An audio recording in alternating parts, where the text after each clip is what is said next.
اور مدین کی طرف ان کے بھائی شعیب کو بھیجا تو انہوں نے کہا کہ اے قوم، اللہ ہی کی عبادت کرو کہ اس کے سوا تمہارا کوئی معبود نہیں، اور ناپ اور تول میں کمی نہ کیا کرو، میں تو تم کو آسودہ حال دیکھتا ہوں، اور اگر تم ایمان نہ لاؤ گے تو مجھے تمہارے بارے میں ایک ایسے دن کے عذاب کا خوف ہے جو تم کو گھیر کر رہے گا۔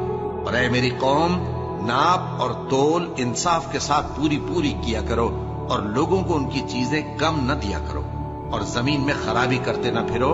اگر تم کو میرے کہنے کا یقین ہو تو اللہ کا دیا ہوا نفع ہی تمہارے لیے بہتر ہے، اور میں تمہارا نگہبان نہیں ہوں۔ انہوں نے کہا، اے شعیب، کیا تمہاری نماز تمہیں یہ سکھاتی ہے کہ جن کو ہمارے باپ دادا پوجتے آئے ہیں ہم ان کو ترک کر دیں، یا اپنے مال میں تصرف کرنا چاہیں تو نہ کریں؟ تم تو بڑے نرم دل اور بڑے سیدھے ہو۔ انہوں نے کہا کہ اے قوم، دیکھو تو، اگر میں اپنے پروردگار کی طرف سے دلیل روشن پر ہوں اور اس نے اپنے ہاں سے مجھے نیک روزی دی ہو تو کیا میں اپنا فرض ادا نہ کروں؟ اور میں نہیں چاہتا کہ جس بات سے میں تمہیں منع کروں خود اس کو کرنے لگوں۔ میں تو جہاں تک مجھ سے ہو سکے تمہارے معاملات کی اصلاح چاہتا ہوں، اور اس بارے میں مجھے توفیق کا ملنا اللہ ہی کے فضل سے ہے۔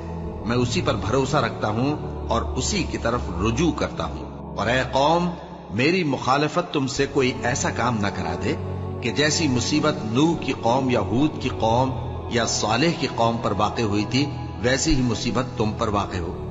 اور لوط کی قوم کا زمانہ تو تم سے کچھ دور نہیں، اور اپنے پروردگار سے بخشش مانگو اور اس کے آگے توبہ کرو، بے شک میرا پروردگار بڑا مہربان ہے، بہت محبت کرنے والا ہے۔ انہوں نے کہا کہ شعیب، تمہاری بہت سی باتیں ہماری سمجھ میں نہیں آتی، اور ہم دیکھتے ہیں کہ تم ہم میں کمزور بھی ہو، اور اگر تمہارے بھائی بند نہ ہوتے تو ہم تم کو سنسار کر دیتے، اور تم ہم پر کسی طرح بھی غالب نہیں ہو۔ انہوں نے کہا کہ اے قوم، کیا میرے بھائی بندوں کا دباؤ تم پر اللہ سے زیادہ ہے، اور اس کو تم نے پیٹھ پیچھے ڈال رکھا ہے؟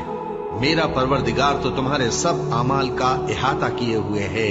اور اے قوم، تم اپنی جگہ کام کیے جاؤ، میں اپنی جگہ کام کیے جاتا ہوں۔ تم کو ان قریب معلوم ہو جائے گا کہ رسوا کرنے والا عذاب کس پر آتا ہے اور جھوٹا کون ہے۔ اور تم بھی انتظار کرو، میں بھی تمہارے ساتھ انتظار کرتا ہوں۔ اور جب ہمارا حکم آ پہنچا تو ہم نے شعیب کو اور جو لوگ ان کے ساتھ ایمان لائے تھے ان کو تو اپنی رحمت سے بچا لیا، اور جو ظالم تھے ان کو چنگھاڑ نے آ دبوچا، تو وہ اپنے گھروں میں اوندھے پڑے رہ گئے، گویا ان میں کبھی بسے ہی نہ تھے۔ سن رکھو کہ مدین پر ویسی ہی پھٹکار ہے جیسی سمود پر پھٹکار تھی۔